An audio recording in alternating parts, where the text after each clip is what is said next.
The house had stood quietly on Willow Crescent for more than 4 decades, its red brick softened by time and its narrow front garden shaped by careful, patient hands. It was not the largest home on the street, nor the most modern, but it carried a kind of dignity that newer houses lacked. Every window had watched seasons come and go. Children grow up and move away, neighbors arrive and disappear.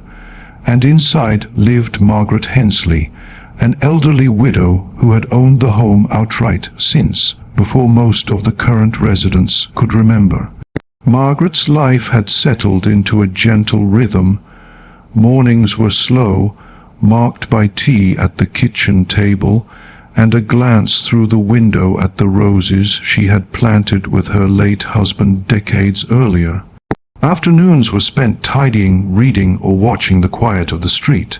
She did not bother anyone, rarely left the neighborhood, and had no interest in disputes or drama. The house was her world, her history, and her safety. That sense of safety began to erode the day the first letter arrived. It was plain, official, and cold in tone. The Homeowners Association, an entity that barely existed in Margaret's life until then, claimed her hedge was a few inches too high. The notice cited a violation, attached a fine, and warned that continued non-compliance would lead to further action. Margaret read it twice, confused more than worried. She trimmed the hedge the next day, believing the matter would end there. It did not. Another letter followed. This time it was about the color of her front door, described as non-compliant with community standards. Then came one about the placement of her bins, then the state of her driveway, which had developed small cracks over years of wear. Each letter carried a new fine, a new deadline, and increasingly aggressive language. Margaret complied as best she could, despite the strain it placed on her limited pension. When she couldn't, the fines piled up. The HOA board members rarely appeared in person, but their presence was felt everywhere. Notices were taped to her door.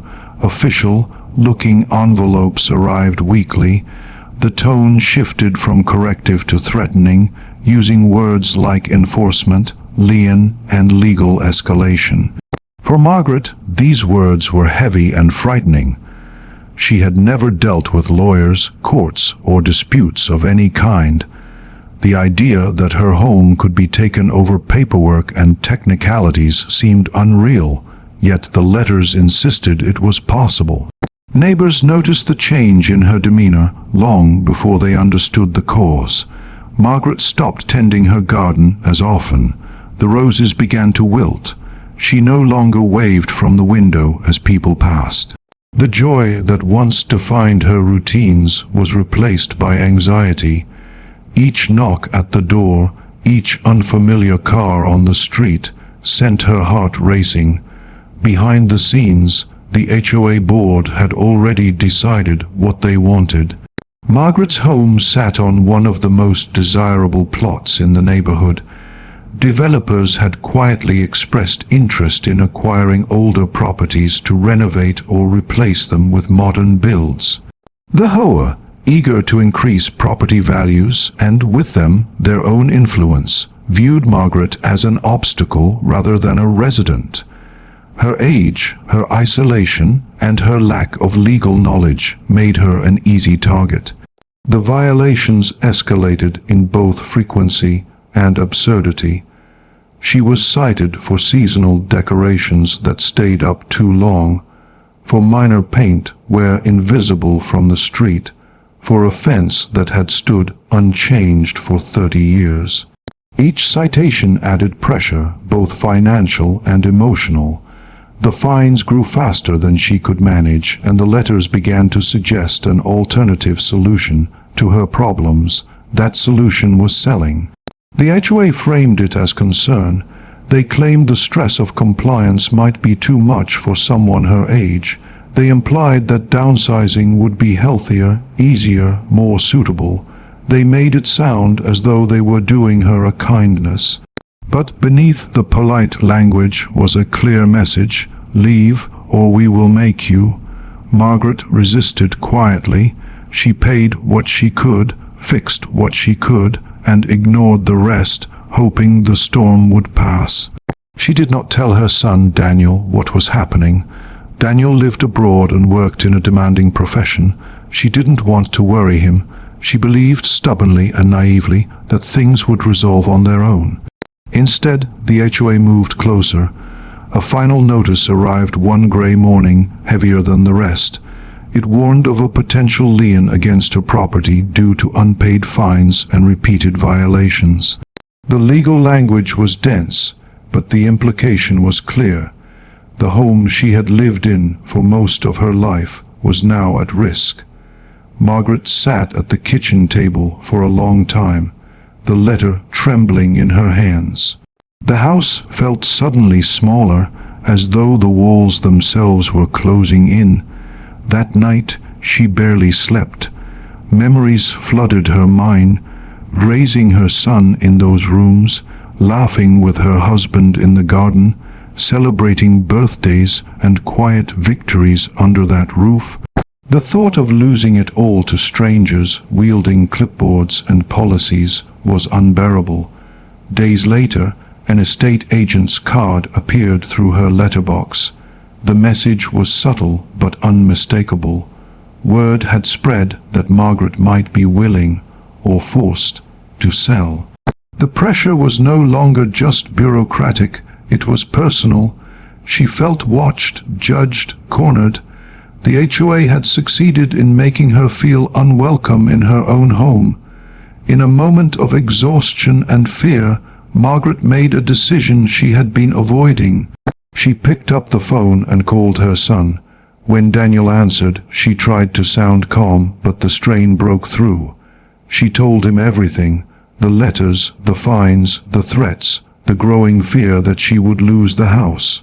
For the first time, she admitted how helpless she felt. Daniel listened quietly, asking few questions. When the call ended, Margaret felt a strange mix of relief and guilt. She had finally shared the burden, but she feared she had waited too long. What she did not know was that the HOA, confident in their slow, calculated campaign, had no idea who Daniel Hensley was, or what he was capable of. As Margaret sat alone in her living room that evening, surrounded by decades of memories, the board members were already celebrating what they believed was an inevitable outcome. They saw her silence as surrender. They assumed her age meant weakness. They believed the house was already theirs in all but name. They were wrong. And as a plane lifted off thousands of miles away, carrying a man who knew the law far better than they did, the balance of power on Willow Crescent was about to change. By the time the plane touched down, the story of Willow Crescent had already shifted, even if no one on the street yet realized it. Margaret's call had not simply reached a worried son. It had reached a man who understood systems, leverage, and the quiet arrogance of unchecked authority. Daniel Hensley had built his career navigating regulatory frameworks, property law, and institutional misconduct. He had spent years dismantling cases that relied on intimidation rather than legality, and now that same pattern had found its way to his mother's doorstep. Margaret, meanwhile, tried to return to routine, though nothing felt routine anymore. The house no longer felt like a refuge. Each letterbox clatter made her flinch. She avoided the front window, sensing eyes where there may have been none. The HOA presence had become psychological, embedding itself into her daily thoughts. Even tasks she once enjoyed, watering plants, sweeping the path, now felt risky, as though any small action could be twisted into another violation. The HOA did not slow down after her call to Daniel. If anything, they accelerated. A notice appeared citing failure to respond to enforcement communications, despite Margaret having replied in writing more than once. Another fine followed, this time administrative in nature, stacking onto the existing balance. The total amount, while still modest by legal standards, was enormous to Margaret. It represented months of groceries, heating bills, and peace of mind. The HOA knew this. Their strategy relied on pressure, not reason. Behind closed doors, the board justified their actions as necessary governance. They told themselves they were maintaining standards, protecting property values, doing what had to be done. In truth, they were emboldened by how easy it had been. Margaret did not attend meetings, she did not challenge notices, she did not threaten legal action. To them, she was not a person but a problem waiting to be cleared. They began discussing timelines. Internal emails circulated about resolution pathways, including forced sale scenarios and transfer options. A particular developer's name appeared more than once, accompanied by optimistic projections about redevelopment. The house was already being treated as an asset in motion, not a home occupied by a living, breathing resident. Margaret felt the shift even without seeing those messages. The tone of the letters became colder, more procedural.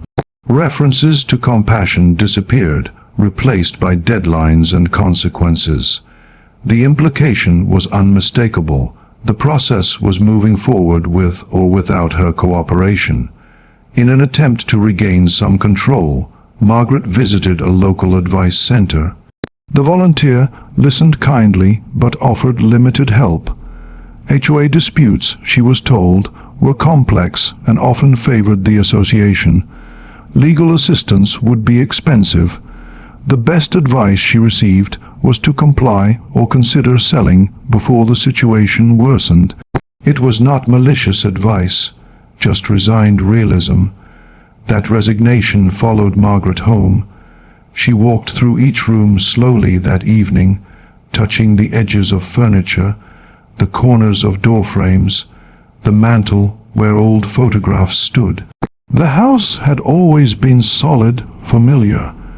Now it felt fragile, as though it existed at the mercy of signatures and stamps rather than bricks and mortar.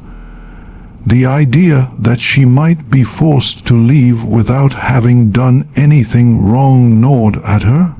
Unbeknownst to her, Daniel had already begun working. Within hours of landing, he had requested every document Margaret could find. HOA bylaws, violation notices, payment records, correspondence. He reviewed them carefully, not emotionally, noting patterns and inconsistencies. The more he read, the clearer the strategy became. This was not enforcement, it was attrition. The HOA was applying pressure until resistance collapsed. Daniel also researched the association itself. He looked into its registration status, governance structure, and compliance history. What he found raised immediate red flags. Meeting minutes were irregular. Financial disclosures were vague. The board appeared to be operating with broad discretion and minimal oversight. This was not unusual, but it was dangerous, especially when combined with ambition. Back on Willow Crescent, the HOA escalated again. A formal notice of intent to place a lien was prepared. Though not yet filed, it was designed to frighten. The document outlined potential outcomes in stark terms, listing foreclosure processes and legal costs. Margaret received it on a Friday afternoon, ensuring she would sit with the fear all weekend without access to assistance. The effect was immediate. Her hands shook as she read it. The language felt final, as though decisions had already been made. For the first time, she considered packing boxes. She wondered where she would go, what she would take, how she would explain to herself that the home she had protected for decades could be taken so easily. She did not yet know that Daniel was already preparing his return to the street. Rather than announcing himself, he chose observation. He visited the neighborhood anonymously, walking past the house, noting the condition of the properties around it. What he saw confirmed his suspicions. Other homes had similar, if not worse, violations that had gone unaddressed: overgrown hedges, faded paint, unapproved fixtures. The rules were not being enforced equally, they were being weaponized selectively. Daniel also noticed something else: fear. Several neighbors avoided eye contact when passing Margaret's house. Others whispered but did not intervene. The HOA had created an atmosphere where compliance was survival and dissent was risky. No one wanted to be next. That silence was part of the board's power. The association held a meeting that week, confident and composed. Margaret did not attend. They noted her absence without concern, interpreting it as further evidence of surrender. The next steps were discussed calmly, professionally. Timelines were refined, a vote was scheduled. What the board did not discuss was contingency. They did not consider the possibility that Margaret was no longer alone. They did not imagine that someone with the resources, knowledge, and patience to dismantle their strategy was already mapping every move they had made. They believed their authority was unquestionable, their process airtight. As the week ended, Margaret sat once more at her kitchen table, staring at the latest notice. Her strength felt spent. The house was quiet, almost too quiet, as though holding its breath. She wondered how many nights she had left there, how much time remained before the inevitable. Across town, Daniel closed a folder and made a decision. The HOA campaign had crossed from administrative pressure into exploitation. The law was clear on that point, even if the board assumed it was not. And while Margaret had been patient, polite, and fearful, Daniel was none of those things. The next chapter of Willow Crescent would not be written in letters or fines. It would be written in scrutiny, exposure, and consequences. The first visible change on Willow Crescent was subtle, almost imperceptible. It did not arrive with raised voices or official announcements. Instead, it came in the form of attention, quiet, deliberate, and focused. Daniel began by watching, listening, and documenting. He understood that power like the HOA did not collapse under confrontation alone. It collapsed when its own contradictions were exposed. Margaret noticed small differences before she understood their meaning. The letters stopped arriving as frequently. The tone shifted again, becoming oddly cautious, as though someone had advised restraint. For the first time in months, an entire week passed without a new notice taped to her door. She did not feel relief so much as confusion. The anxiety had become so ingrained that the absence of pressure felt unnatural. Daniel had started asking questions. He requested copies of the HOA enforcement records, citing standard disclosure rights. He contacted the management company that handled the association's paperwork, asking about procedures and escalation protocols. He framed his inquiries neutrally, as if conducting routine due diligence, but behind the calm language was precision. Every response, or lack of one, revealed something. Patterns emerged quickly. Margaret's violations were not only excessive, they were inconsistent with how the rules were applied elsewhere. Daniel compiled photographic evidence showing similar conditions across the neighborhood that had gone uncited. He cross-referenced dates, discovering that enforcement against Margaret intensified precisely when developers had first expressed interest in her property. The timing was too exact to be coincidence. At the same time, Daniel reviewed the HOA bylaws line by line. He noticed sections that had been selectively quoted in notices, while limiting clauses had been ignored entirely. Enforcement powers existed, yes, but so did requirements for warnings, mediation, and proportionality.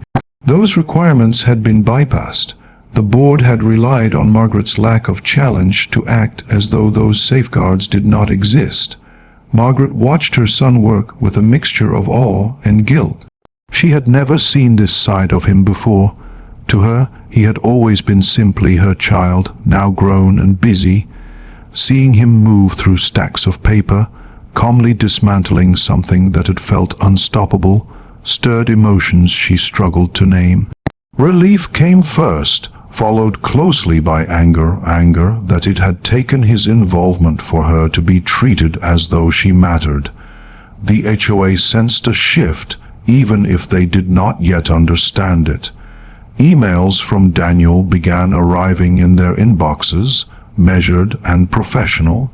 He requested clarification on specific enforcement actions, asked for copies of meeting minutes authorizing certain fines, and questioned the legal basis for escalation steps. Each message was carefully worded, never accusatory, but impossible to ignore. The board members, accustomed to passive compliance, found themselves unsettled by the scrutiny. Their response was defensive. They reassured themselves that everything had been done by the book. They reminded one another that homeowners associations held broad authority. They told themselves that Daniel was bluffing, that he would tire or settle. Yet behind the confidence, uncertainty crept in. Files were reviewed. Records were hastily organized. The casual certainty that had once guided their actions began to fray. Daniel did not rush. He allowed time to work in his favor. He requested financial disclosures, citing transparency obligations. What arrived was incomplete. He followed up, noting the omissions. Slowly, reluctantly, more documents surfaced. Among them were expense records that raised immediate concerns. Legal funds had been used liberally, while maintenance budgets lagged. Payments had been authorized without clear votes. The board had grown comfortable operating without expecting anyone to look too closely. Meanwhile, Margaret's situation remained unresolved. The lien threat still loomed, unresolved but not withdrawn. The uncertainty weighed on her heavily. She continued to live under the shadow of displacement, even as her son assured her that the law was on her side. Years of intimidation had eroded her confidence. She trusted Daniel, but fear had become habitual. The HOA attempted a new tactic. Rather than further fines, they sent a letter offering a mutually beneficial resolution. The language was smooth, almost conciliatory. It suggested that selling the home voluntarily would eliminate all outstanding issues. The offer price, however, was significantly below market value. It was presented as generous, considering the circumstances. Daniel recognized the move immediately. It was not compromise, it was extraction. He responded formally, declining the offer and requesting documentation supporting the valuation and justification for pressuring a homeowner into sale. The board delayed their reply. When it came, it was vague, referencing community interests and long-term planning goals. It avoided specifics. That avoidance spoke volumes. Behind the scenes, Daniel began preparing for escalation. He drafted a detailed timeline of events, mapping every notice, fine, and communication. He highlighted deviations from procedure, selective enforcement, and the psychological impact on an elderly homeowner. He gathered statements from neighbors who, emboldened by his involvement, quietly admitted they had noticed the unfair treatment, but had been afraid to speak. Fear was still powerful on Willow Crescent, but it was no longer absolute. Margaret, too, began to change. With Daniel's steady presence, she stood a little straighter. She began tending the garden again, not to comply, but to reclaim something that had been taken from her emotionally. The house felt less like a trap and more like a place worth defending. The HOA board held another meeting, more tense than the last. Daniel's name was mentioned repeatedly. His questions had disrupted their rhythm, forcing them into a defensive posture. Some board members began to worry aloud about exposure and liability. Others dismissed the concerns, insisting they had nothing to hide. The unity that once defined the board began to crack. They voted to proceed anyway. The lien notice was finalized. Margaret received it on a Tuesday morning. The document was formal, stamped, and unmistakably serious. It represented the board's belief that they could still force the outcome they wanted. Margaret's hands trembled as she held it, but this time the fear did not paralyze her. She called Daniel immediately. He arrived at the house that afternoon, reviewed the notice, and nodded calmly. There was no anger in his expression, only focus. He explained what the lien meant, and, more importantly, what it did not. It was not the end. It was a move, and moves could be countered. What Margaret did not yet know was that Daniel had been waiting for this. The lien transformed the HOA campaign from intimidation into a legally actionable overreach. It provided the leverage Daniel needed to bring the full weight of scrutiny down upon the board. The documentation was now complete. The pattern undeniable. As the sun set over Willow Crescent that evening, the house stood unchanged, solid and quiet. To the board, it still looked like a prize waiting to be claimed. To Margaret, it was beginning to feel like something else entirely. A line had been crossed, and in the next chapter, the consequences of that decision would begin to surface. The filing happened without spectacle, just as Daniel intended. There were no raised voices, no dramatic announcements on Willow Crescent. Instead, a carefully prepared legal complaint was submitted, supported by months of documentation, timelines, and evidence. It named the Homeowners Association, individual board members in their official capacities, and the management company that had enabled the campaign. The claims were precise, structured, and deeply uncomfortable for everyone involved. For Margaret, the shift was immediate, even if the process itself remained abstract. The tone of communication from the HOA changed almost overnight. Letters that once arrived weekly stopped entirely. Emails became formal and cautious, stripped of threats and certainty. Where the board had once dictated terms, it now asked questions. The authority they had wielded so confidently had begun to dissolve under scrutiny. The neighborhood noticed.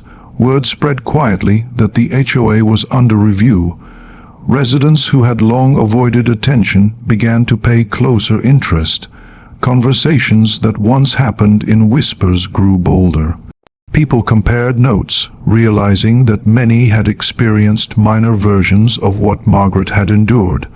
Over time, those small grievances had been normalized, dismissed as the cost of living in a managed community. Now, they looked different. The board attempted to regain control of the narrative. They issued a general notice emphasizing their commitment to fairness and community standards. It avoided mentioning Margaret by name, but framed recent actions as misunderstandings. The language was defensive, revealing more than it concealed. The confident certainty that had once defined their communications was gone, replaced by careful phrasing and legal caution. Daniel continued his work methodically. He requested formal discovery, compelling the HOA to produce internal communications, enforcement records, and financial statements. What emerged painted a picture far more damaging than he had anticipated. Emails revealed discussions about pressure tactics. Spreadsheets tracked fines not just as compliance tools, but as revenue streams. References to Margaret's age and isolation appeared casually, as though they were strategic advantages rather than human realities. Each document added weight to the case. Margaret struggled with the emotional impact of seeing those records. Reading how she had been discussed, reduced to a problem, a figure, an opportunity, was deeply painful. Yet it also strengthened her resolve. The fear that had once silenced her began to transform into quiet determination. She had not imagined the hostility. It had been real, deliberate, and calculated. The HOA legal counsel advised caution, but the board remained divided. Some members wanted to settle quickly, to make the problem disappear before it became public. Others, driven by pride or denial, insisted on fighting. They believed that associations like theirs were rarely held accountable, that procedural complexity would protect them. That belief had sustained them for years. Now it was being tested. As the case progressed, external attention grew. Regulatory bodies were notified. Oversight agencies requested information. What had begun as a single homeowners dispute expanded into a broader examination of governance practices. The HOA internal operations, once insulated by obscurity, were now exposed to scrutiny from multiple directions. On Willow Crescent, the atmosphere shifted. Margaret's neighbors began stopping by again, offering support, sharing stories, apologizing for their silence. The isolation she had endured slowly lifted. The house felt warmer, less burdened by fear. For the first time in months, Margaret slept through the night without waking to imagined knocks or letters. The lien, once a looming threat, became a liability for the HOA.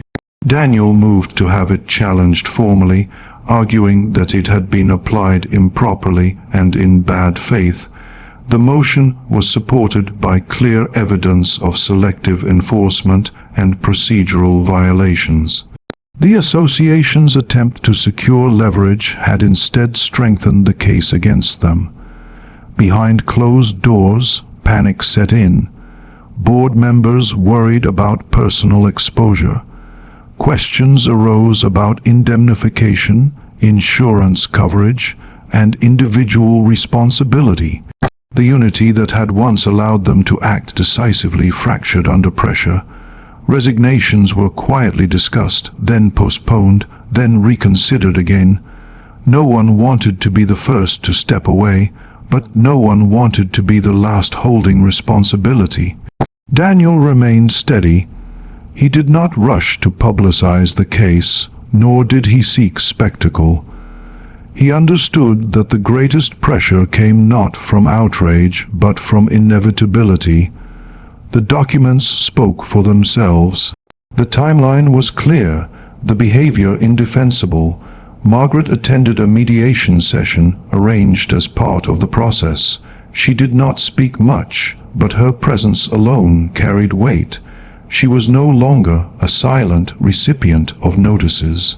She was a named party, supported and protected. The contrast was striking, even to those who had once dismissed her. The HOA posture softened. They proposed revised terms, including withdrawal of the lien and cancellation of fines. The offer came with no apology, framed instead as administrative correction. Daniel declined. The issue was no longer about fines. It was about accountability. As summer settled over Willow Crescent, the house stood unchanged, but its meaning had transformed. It was no longer just a target.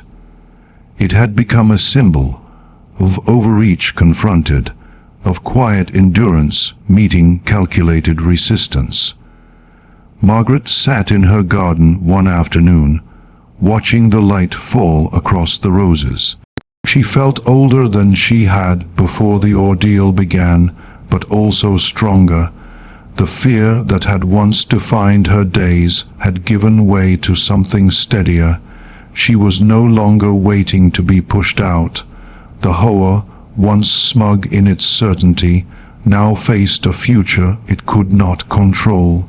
And as the case moved closer to its decisive phase, it became clear that the board's actions had set into motion consequences far beyond anything they had anticipated. In the next chapter, those consequences would become impossible to ignore. The turning point did not arrive with drama or noise. It came quietly, delivered in documents rather than declarations, and that was precisely what made it devastating. By the time the HOA fully understood what was happening, the outcome was no longer in their hands. Regulators moved first.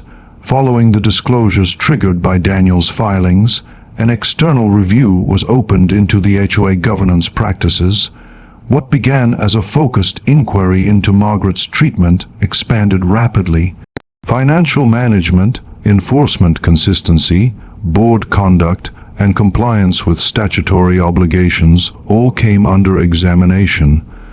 The association was required to produce records going back several years, not just those connected to Margaret's case. The process was slow, meticulous, and relentless.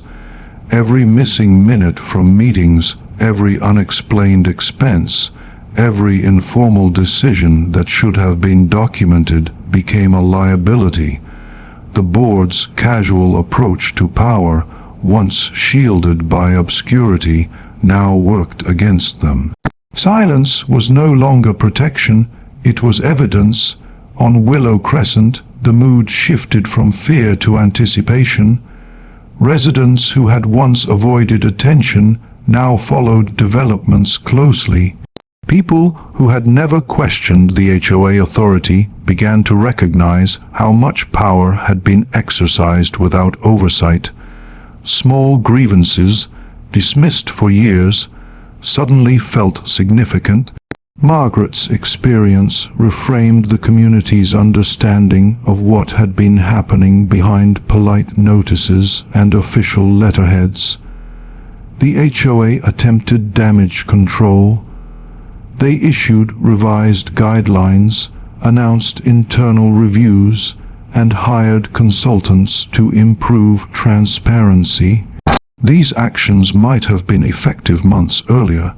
Now, they only highlighted how much had been neglected before. The board's credibility was already compromised. Daniel continued to press forward. He submitted supplemental filings outlining the broader implications of the HOA conduct, demonstrating how Margaret's case was not an anomaly but a pattern. Selective enforcement, pressure-based compliance, and financial motivations were woven together clearly and calmly. There was no exaggeration, no emotional language, just facts presented in a way that left little room for interpretation. Margaret watched from the sidelines, both relieved and overwhelmed. The house, once the center of her anxiety, became her anchor again. She resumed small routines she had abandoned: morning tea in the garden, light cleaning, tending plants. The return of normalcy felt almost unreal. Yet the memory of vulnerability lingered, reminding her how easily stability could be threatened. The lien was formally invalidated. The ruling was straightforward, citing procedural failures and lack of proportionality. What had once been used as a weapon was now recognized as an abuse of authority. The HOA attempt to force compliance had backfired publicly and legally. That ruling had ripple effects. Other homeowners began questioning fines they had paid without challenge. Requests for refunds and reviews flooded the association. The management company distanced itself, citing miscommunication and governance failures. Insurance providers raised concerns about coverage in light of potential misconduct. Inside the board, fractures became permanent. 2 members resigned quietly, citing personal reasons. Another attempted to justify past actions, only to face increasing scrutiny. Meetings grew tense, focused less on community standards and more on liability and survival. The smug confidence that had once defined the group was gone, replaced by anxiety and mistrust. Margaret received a letter from the HOA that was unlike any she had received before. It was brief. It confirmed the cancellation of all fines, the removal of enforcement actions, and the restoration of her standing as a homeowner in good standing. There was no apology, but there was finality. The threat that had hung over her life for months was officially lifted. For Margaret, the impact was profound. She sat at the same kitchen table where fear had once overwhelmed her, reading the letter slowly. The house felt different, not because it had changed, but because she had. She was no longer merely enduring. She had survived something designed to push her out.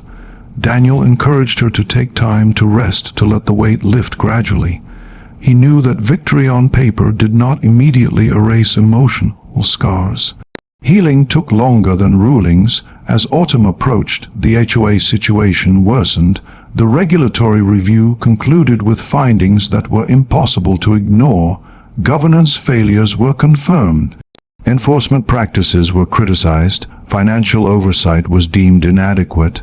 The association was required to implement structural reforms, including board changes, external audits, and revised enforcement policies.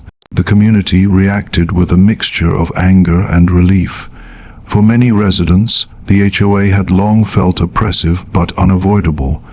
Now, its authority was visibly constrained.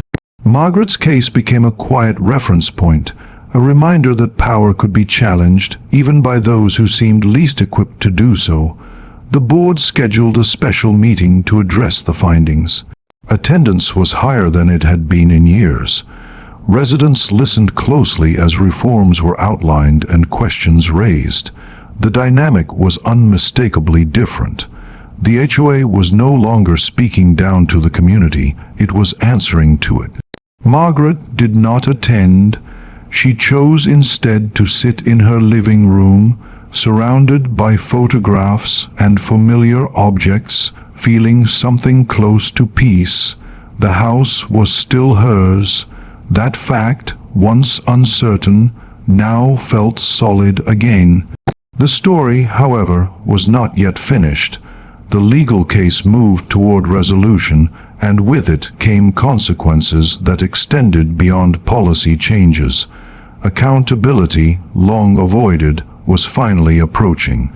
And in the final chapter, the full cost of the HOA actions and the quiet strength that undid them would be revealed.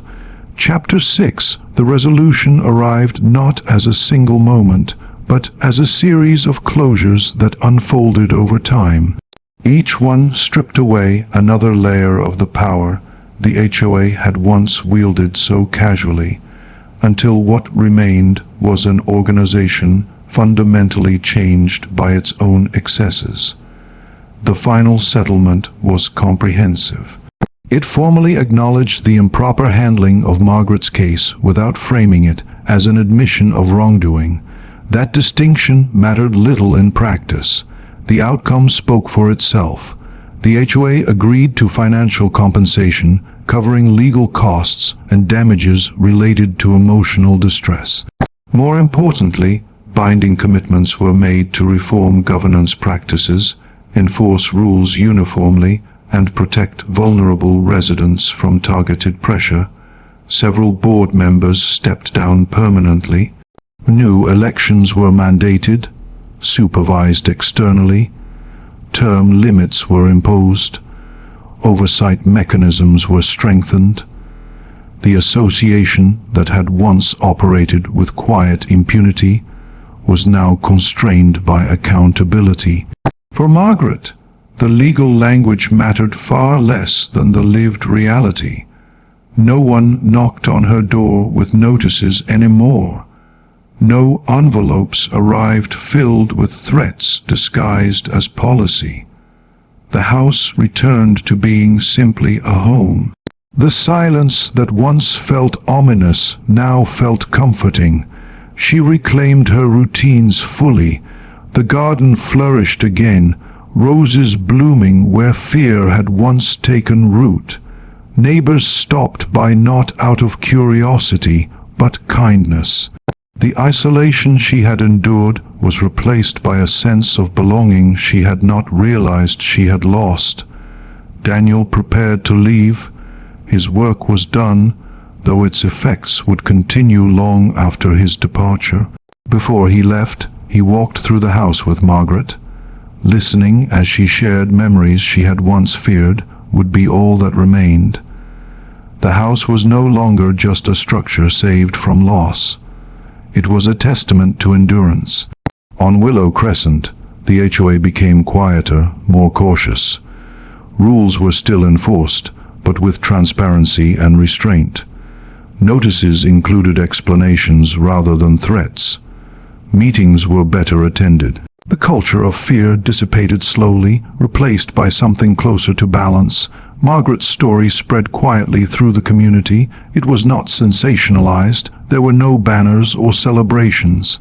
But people remembered. When future disputes arose, residents asked questions they had once avoided. The precedent mattered. Margaret lived out her days in the house she had fought to keep. She grew older, yes, but no longer afraid. The experience had changed her, but it had not broken her. She understood now that silence could be mistaken for weakness, and that asking for help was not failure. The HOA, once smug in its certainty, became an example of what happens when authority goes unchecked. And the house on Willow Crescent stood as it always had, quiet, dignified, and full of history. No longer a target, but a reminder.